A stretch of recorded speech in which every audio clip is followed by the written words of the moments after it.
dhiirti ilmi dhiiraa jechuudha. Kuni hoo dubartiidha. Biyya haadha abbaa jalaa baatee daandii meeqa kuttee bahararra dhufte.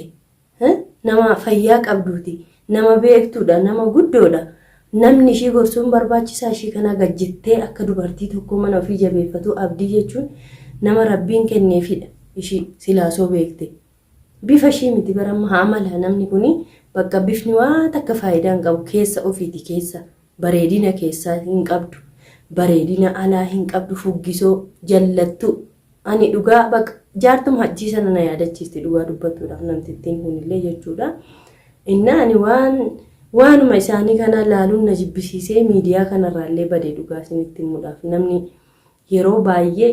maaloo akkas godha caaltuullee akkasitti hima abdiillee akkas godha jinjettanii naasa'ina gargaarree gorsinee cinaa dhaabbannee lachuun isaanii tokko ammoo taa'ee gafaan banu ishiidhuma ofirraan baasu billaadha. Assalaamu alaykum ashamaa harka fuunee kabajamtootaaf hordoftoota kiyyaa jirra jirtu. Baga baatii Ramadaanaa jaalatamaatiin isin ga'ee isiniin jedhaa warreen natti mufattanis warreen isiniin mufachiinis hundi keessanuu dhiifama isiniin jechaa badee jira jechuudha. Haaluma tokkoof badee maa baddee waan koo maal taatee sagalee nas nuu deebi'ii siyaannee jirra warreen naan jettanis ni jirtanii imoodhaanis waatsaapiinis feesbuuka kiyyaanillee ijoolleen hedduun na qorataa jirtaniiyyuu anillee ijoollee hundaaf deebiis hin deebifne. Nagaa umarratti badee kana sana isiniin jedhu hundaafiyyuu alhamdulillah rabbil alamin nagaa kiyyaa isiniin jedhaa hordoftoota kiyyaa egaa nin deebi'ee yaadaa jira gara fuulduraatti. Ramadaanni akkamii isiniin jedha ka Ramadaana guyyaa tokkoffaadha kan keessa jirru kun jechuudha. Hundaafiyyuu waan koo abdiin illee fayyee jira. Amma immoo akka mucattiin ittiin deebifnee gorsiinii maal naan jettan ni jirtanii. Egaa inni guddaan abdiin fayyuu isaatii abdiin fayyee arguu keenyadha kan itti gammannee hundi keenya iyyuu cinqamaa fi katurre mucaan kun akka yoomii akkanatti itti fufaadha. Egaa fayyee immoo namni fayyaa kana qabaatee ofii isaatiif waan godhu tokko laallatee waan isa baasu tokko addaan baafatee kan nama ilaaluu danda'udha. Nama guddaadha nama jabaadha agas mara nama gorsa barbaadu miti. Sagaleen kiyya garuu sirrii miti xiqqoon adda dhukkuba kanumaafidha. Qilleensi sirrii miti bakkuma maraa dhiifama naaf godhaa isiniin jechuu barbaada. Xiqqoon adabbarees jira. Egaa kanuma immoo gurra isin buusuu barbaadeen hordoftootaaf kabajamtoota kiyya akka nagaa ta'e sigaasuma isiniif ibsuu fi egaa har'a argitanii jirtanii viidiyoo abdiin faa gadhiisanii jiranii ganaa Ramadaana guyyaa tokkotti akkasitti miidiyaa irratti bahanii wal loluun kun xiqqoon ulfaata dhugaa dubbatuudhaa fi mucattii ogguun laaluu obboleettu wajaartii hajjiinatti fakkaatti bara darbillee ni yaadattu namni kana dagatu jira jedhee si yaadu mataa kana nu nyaatanii baatii tokko guutuu magartuudha jaartii hajjii sana rabbiin ishee illee boolla seensisee hin baafne isaantu mataa nu nyaataa ture. Amma immoo kabara kanaa yaa rabbi alhamdulillah nagaan soomannaa jennee kan yaannee raahaadhaan dhufne gaa nu eegalanii jechuudha. Amma mee sinumti kun dubartii akkamiitu jira jedha barsa mana kana keessa maqaan nu bade mee dubartii akkamiitu hoteela nageessinaa laadhu jedhee akkana nama arrabsamee miidiyaa irratti baatee jecha hin taane fayyadamte namucumti kun haga yoomii akkas akka ta'u bichaanaaf naagalaan jiru maal yoo jettanii dura fayyaa dhabuurraayyuu siiriititti godhamee jenneen hundi keenyaa hedduu tokko cinqabnee haa galatoomtu zaalikaan namatti isa deebiftee isaaf jecha aarsaa isheen hin kaffalleen jiru isaaf jecha diina meeqa bitattee mucattiin kun fayyaa isaatti deebiftee alhamdulillah nagaa qaba. Amma abdiin nama gargaarsa fedhu miti mucaan ofumaaf dayyuu isaa dhugaanallee waan hin taane naqaaqsuuf deemanii innaa fayyaadha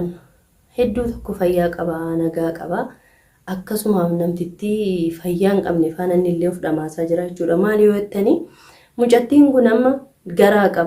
qaba jettee gaafa duraarraa waakkataa turte garaan ishii kun asii gad deema ta'e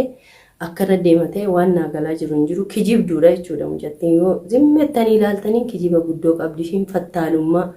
namtichi ammallee deebiftee raatessite maallaqa irraa nyaatuu feeti irraa elfitee maalitti hafe maaltu isatti hafime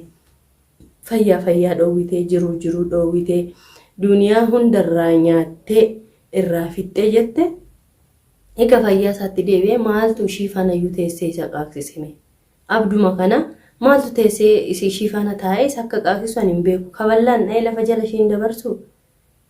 faayidaa hin qabdu kun dubartiis miti arrabsoo ishiin nama arrabsitu jechi ishiin fayyadamtu mee ilaala amma jechoonni ishiin fayyadamtu dhugaa rabbi an akkasumatti osoo ogguun laaluun ani kun namaa miti jedha bakka sheexana qurraaci sheexanaati ramadaana keessa soomana namni afaanii qabu akkamitti nama akkanatti afaan bahee akka nama arrabsu ani hin beeku sanummoo sooshaal miidiyaa irratti wal baasanii waan mana ofii kana ol baasanii wal arrabsuun maalime innis yoo ta'e dubartiin isan fayyanne dubartiin gajjettee mana hin xaraganne dubartiin mana ishiin jabeeffanne dubartiin dhirsa hin kabajne dubartiin guyyaa ramadaana baatii ramadaana kana jaalatamaa kabajamaa kanaan waan qabdu mana ishii keessa deddeemtee inni hojjenne maal jechuudha kun alaan alaadhu hoteela dhiira hin taane dhiirtuu zamana kana jiruu dadhabee jireenya kana ofirraa dadhabee gajjedhee dhiira meeqa dalagatee nyaata biyya hambaa kanarrattis taate biyya keenyattis taatee ni dhageessanii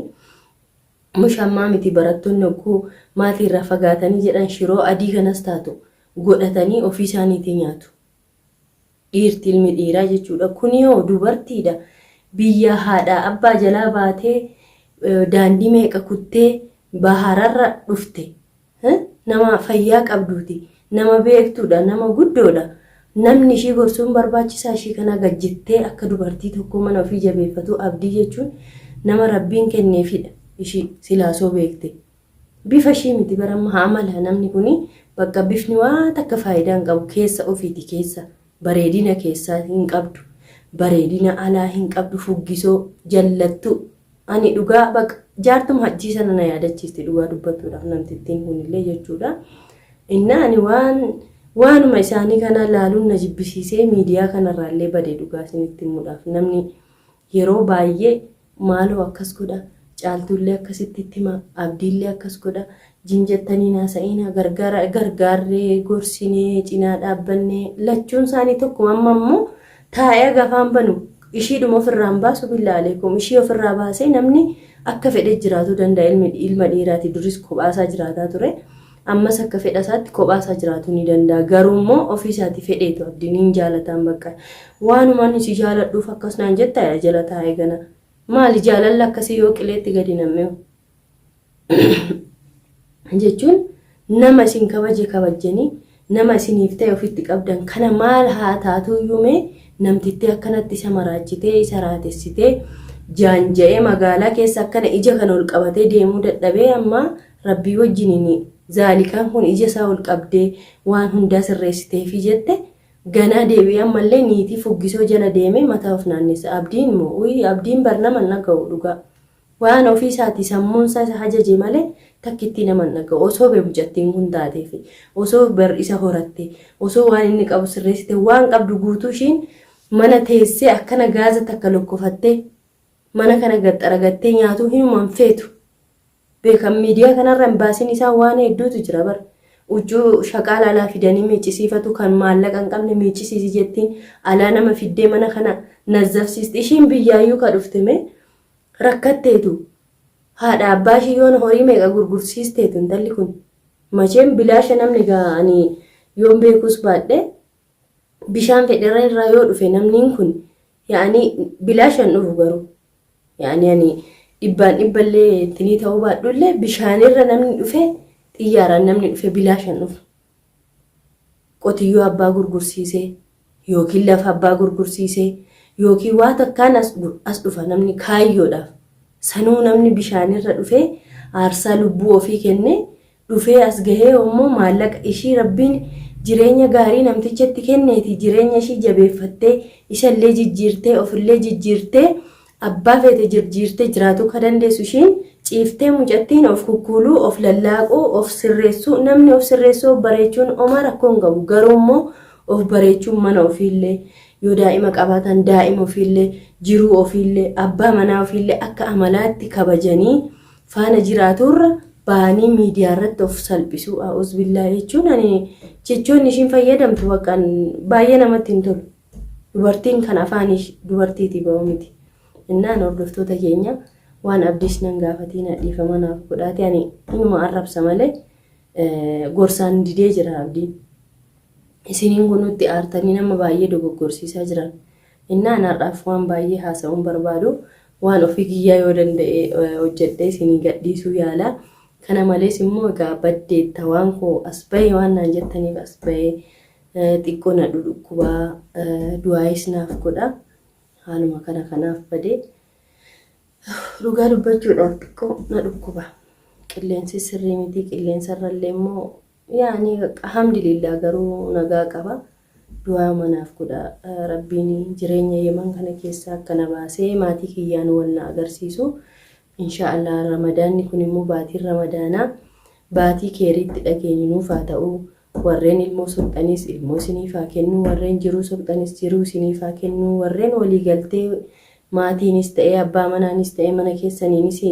walii galtee hin qabne walii galteen hundaaf haa kennu isiniin jedha warreen sulxanis galatooma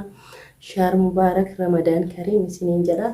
inshaallah viidiyoo biroon hanga walitti deebinutti nagaan naaf tura.